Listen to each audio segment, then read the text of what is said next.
Idaho has nearly 14,000 miles of biking and walking paths.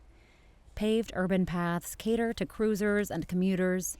Hundreds of miles of mountain bike trails let you climb and flow, and a dozen converted railroad lines let riders explore history and scenery at their own speed. You can get really good views, and then you hit these little pockets of trees, and there's nature. Lots of nature out here, lots of wildlife, birds. It's a great place to just come and be part of it all. You get to see the mountains, you see really cool river and a train trestle. We saw an elk along the way, and so visitors can really enjoy all the scenery in the whole valley on a very stable but good wide trail. Nick Beatty and Barbara Beller are riding eastern Idaho's ASHTON-TETONIA Trail, which became the newest addition to Idaho's long-distance bike trails in 2010. In 1912, the trail was actually built as a railroad, and it was considered the best route to Yellowstone and Grand Teton National Parks. It transported passengers and freight up until about 1984 when the line was abandoned. And then after it was abandoned, Idaho Department of Parks and Rec partnered with the Rails to Trails Conservancy, and they created the trail that we have here today.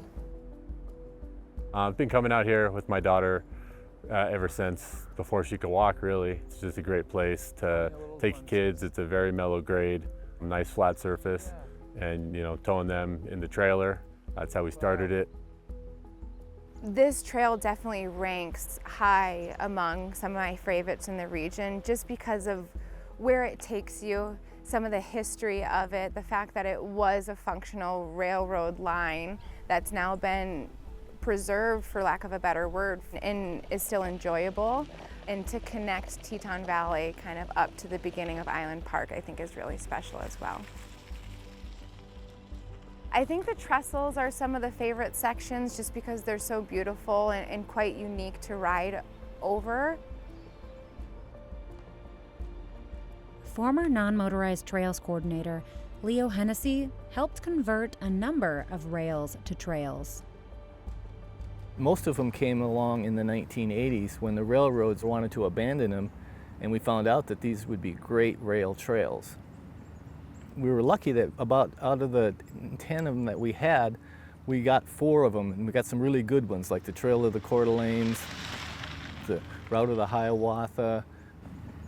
And there's so many different kinds of trails. You've got backcountry single track trails all the way to 16-foot wide paved trails.